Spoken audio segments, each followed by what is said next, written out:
Kita intro dulu.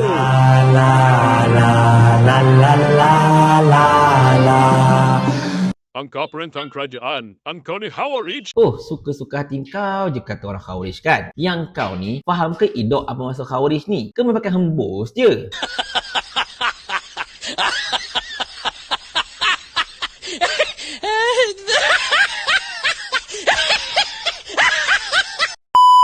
Assalamualaikum warahmatullahi. Petang ini kita santai-santai tuan-tuan dan puan-puan sekalian. Kita tak ada bincang isu yang berat-berat. Kita cuma hendak membincangkan tentang satu istilah yang sering kali disalahgunakan oleh mana-mana penyokong kerajaan zaman UMNO dulu sampailah ke sekarang ini, iaitu istilah Khawarij. Di mana istilah Khawarij ini secara asasnya mereka gunakan kepada para penentang kerajaan. Mereka yang lawan kerajaan ke, kritik kerajaan ke apa-apa ke, mereka ini akan dilabelkan dengan istilah Khawarij. Hebatnya kamu, yakinnya kamu.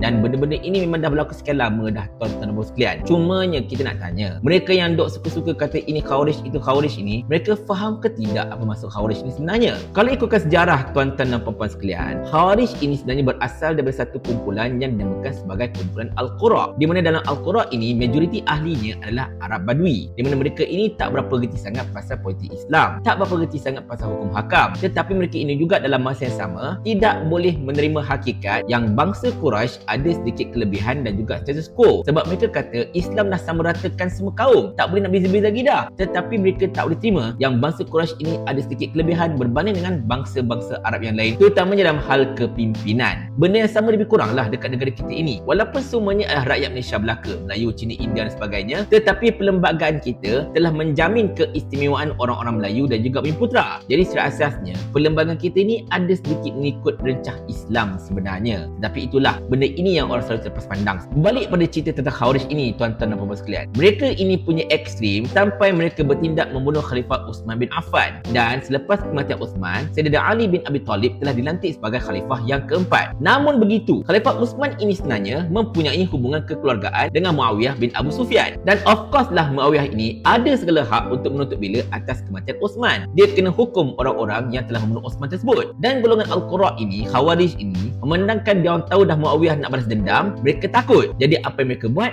Mereka menyusup masuk ke dalam pasukan Ali bin Abi Talib, menyokong Ali, dan Ali pun of course akan lindungilah orang-orang dia. Jadi Muawiyah tak puas hati. Dia kata dekat Ali, Ali tak boleh macam ni, kau telah melindung para pembunuh Uthman. Ali kata aku tak lindungi. Kalau kau nak kisas, kau kena kisas orang yang bunuh Uthman saja. Orang lain kau tak boleh sentuh. Tapi Muawiyah tak nak. Dia kata sesiapa sahaja yang terlibat dengan pembunuh Uthman, tak kiralah yang membunuh ataupun para konspirator, semuanya kena hukum belaka. Dan benda ini antara perkara yang menjadi perbalahan antara Ali dan juga Muawiyah, membawalah sampai ke perang Siffin. Dan pada ketika perang Siffin itu, golongan Al-Qura Khawarij ini telah bertindak keluar daripada pasukan Ali dan menyatakan penentangan terhadap kedua-duanya. Muawiyah pun dilawan, Ali pun dilawan. Sampai satu tahap mereka mengambil kedekatan hendak membunuh kedua-dua Muawiyah dan juga Ali ini. Tetapi yang mereka berjaya bunuh cumalah Ali saja. Muawiyah mereka tak berjaya bunuh. Sejak zaman berzaman ini tuan-tuan sekalian, Khawarij ini memang mempunyai satu pendekatan dan pegangan yang sangat-sangat ekstrim, terutamanya untuk mereka yang melakukan dosa-dosa besar. Kalau ahli sunnah wal jamaah, kita semualah, kita beranggapan orang yang buat dosa besar masih lagi Muslim, cuma dia dosa besar dan benda ini dia kena deal dengan Allah Ta'ala, kalau tidak dia masuk neraka. Satu dari golongan, iaitu golongan Mu'tazilah, mengatakan bahawa orang yang buat dosa besar ini dia Muslim pun tidak, kafir pun tidak. Kenapa bukan Muslim? Sebab dia telah melakukan kemaksiatan yang sangat-sangat besar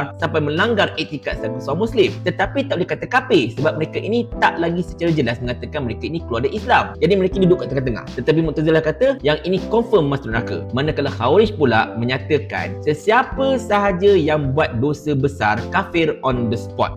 Itu ekstrimnya Khawarij. Tetapi macam mana pula penggunaan istilah Khawarij pada hari ini? Sekarang ini para penyokong kerajaan daripada dulu sampai sekarang cukup suka menggunakan istilah Khawarij bagi menggambarkan mereka menentang kerajaan. Betul ataupun tidak? Sebelum kita jawab perkara itu tuan-tuan dan puan-puan sekalian, kita nak tengok dulu satu klip yang betul-betul klasik, di mana pada tahun 80-an lagi sebenarnya PAS ini telah dituduh sebagai Khawarij oleh kerajaan. Konon-kononnya kerana mereka ini suka mengkafirkan orang, oleh kerana mereka ini menentang kerajaan. Jadi orang-orang kerajaan pada ketika itu, UMNO lah pada ketika itu kan, menyatakan bahawa PAS ini merupakan golongan Khawarij. Jadi jom kita tonton video klasik yang telah disampaikan oleh almarhum Tuan Guru Haji Datuk Fadil Noor ini. Mereka nak meletakkan label Khawarij kepada orang yang menentang kerajaan. Apakah mereka berani mengatakan bahawa kerajaan ini kerajaan Ali bin Abi Thalib?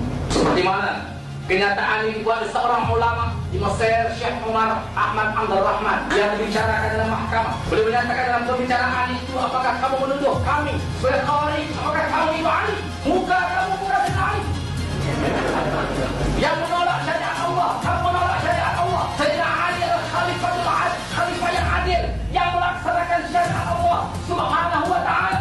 Kamu yang menghalalkan anak, menghalalkan perjudian, melengsarkan ke malam dan pelacuran dan segala maksiat. Apakah kamu nak menjawab? Kamu senari. Timbullah istilah-istilah Khawarij. Pakailah Khawarij. Apa yang itu? Oh, kata mereka Khawarij adalah golongan yang menganggap setiap orang yang melakukan dosa besar adalah kafir. Itu Khawarij. Kita Ahlussunnah. Dalam mazhab Ahlussunnah wal Jamaah menyatakan bahawa seseorang yang melakukan dosa besar dengan mengingkari, atau seseorang yang mengingkari perkara-perkara yang dimaklumi dari agama secara umum, seperti kewajiban melaksanakan syariat Islam diingkarinya. Ini ulama-ulama Ahlussunnah mengatakan mereka kufur, bukan Khawarij. Ulama Ahlussunnah dalam kitab Syarh Jawharat Tauhid, Syarh Jawharat Tauhid, dalam Ahlussunnah menyatakan di antara fikrah mukaffirah, fikrah yang membawa perkufuran, ialah menganggap bahawa syariat Islam ini tidak sesuai untuk mana-mana zaman dan mana-mana.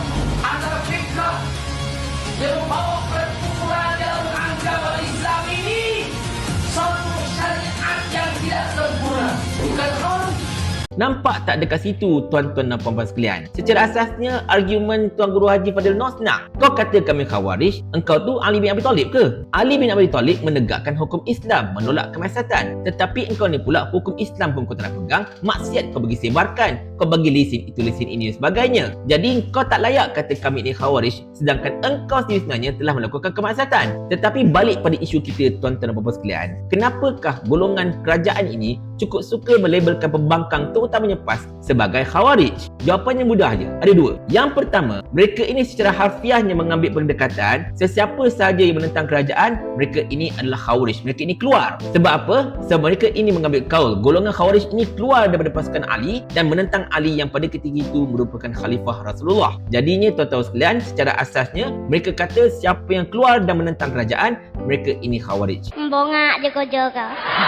Istilah ini tidak tepat sebab kita sekarang ini berada dalam kerangka demokrasi. Demokrasi ini tuan-tuan dan puan-puan sekalian membenarkan ada kerajaan dan ada pembangkang. Dan pembangkang ini ada segala hak untuk menyatakan kritikan, untuk menentang, untuk melawan dan juga untuk merendah-rendahkan kerajaan. Itu memang ada dalam kerangka demokrasi. Dan mereka ini tidak keluar daripada kerajaan. Mereka ini memang pembangkang pun. Masa pilihan raya sebagai contoh, tim A lawan tim B. Tim A menang jadi kerajaan. Tim B yang kalah ini bukan berasal tim A. Mereka memang pembangkang daripada awal. Mereka memang lawan dengan tim A. Jadinya tim B ini kekal sebagai pembangkang. Tak ada masalah pun. Jadi istilah Khawarij untuk menggambarkan mereka yang menentang kerajaan ini adalah tidak tepat sama sekali. Demokrasi terpimpin. Yang kedua, yang ni yang selalu disalahertikan. Khawarij ini mereka gambarkan sebagai satu golongan yang memang cukup suka mengkafirkan orang lain. Yang ini kita kena pahlusi betul-betul. Memang kita akui, terdapat sebilangan penyokong-penyokong PAS, bukan pemimpin penyokong-penyokong PAS terutamanya mereka yang mungkin kurang ilmu, memang bertindak mengkafirkan orang lain. Itu ada, bukan tak ada. Saya tak nak kata tak ada. Memang wujud benda itu. Tetapi kalau kita nak ambil konteks daripada pimpinan PAS itu sendiri, tidak ada pimpinan PAS yang menyatakan bahawa orang itu kafir dan sebagainya. Tak ada. Yang menyatakan orang itu buat dosa besar?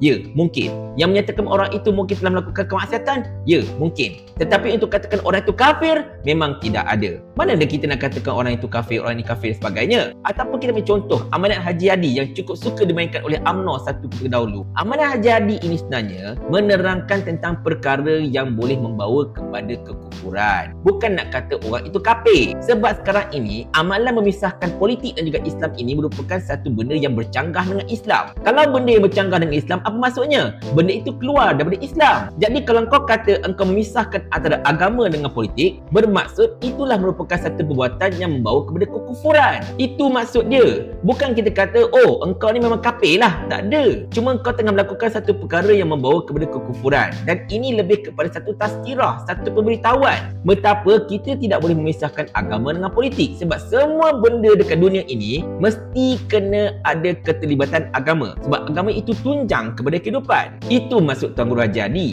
Dan kita tak pernah pun kata yang orang tu buat dosa besar ni kafir sebagainya. Orang minum arak, kita tak kata dia kafir. Tetapi kita mengatakan dia telah melakukan kekufuran kepada Allah Ta'ala, telah melakukan kemaksiatan, telah melakukan dosa besar. Tetapi mereka bukan kafir. Nampak tak dekat situ? Tetapi istilah ini cukup suka di-adjust dan juga dihamburkan sesuka hati untuk menggambarkan konotasi yang tak bagus terhadap PAS dan juga para penentang kerajaan. Dan benda ini sebenarnya sepatutnya ditegur oleh para mufti dan juga para agamawan serta para ulama dekat negara kita ini. Sebaliknya para mufti semuanya cukup suka menggambarkan Khawarij berdasarkan kepada sifat Khawarij itu sendiri. Tetapi mereka tidak begitu menyentuh tentang golongan yang senang-senang sahaja melabelkan orang itu dan ini sebagai Khawarij dan sebagainya. Benda itu yang kena ubah. Kalau para mufti ini nak tegur pasal Khawarij, anda kena tegur dua-dua. Anda kena tegur perangai orang yang tanpa ekstrim dalam hukum, dan anda kena tegur juga perangai orang yang cukup suka melabelkan seseorang ini sebagai Khawarij dan sebagainya tanpa sembarang pertimbangan ilmu yang betul-betul mantap.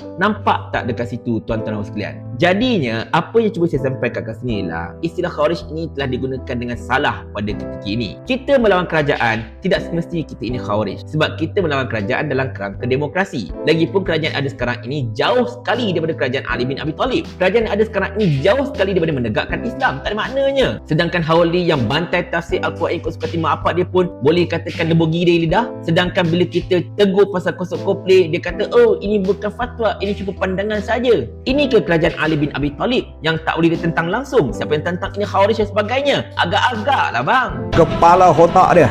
Jadi saya harap penjelasan ringkas saya ini boleh membantu kita memahami apakah itu Khawarij yang sebenarnya. Tolong jangan salah guna istilah Khawarij ini semata-mata untuk kepentingan politik sahaja. Anda marah kalau orang guna agama sebagai satu alat untuk kepentingan politik. Tetapi sekarang ini anda juga tengah menggunakan salah satu istilah agama untuk kepentingan politik anda. Kalau anda tuduh orang lain menunggang, anda juga menunggang. Tetapi kalau anda masih lagi tidak sedar diri yang anda ini sedang menunggang dan sebagainya, tak ada masalah. Mungkin satu hari nanti bolehlah saya datang jumpa anda dan bertanyakan anda soalan ini. Sebab alang-alang anda hendak menunggang, baik anda menunggang saja sampai ke rahmatullah. Mau tak tuan hamba kalau hamba kirimkan ke akhirat?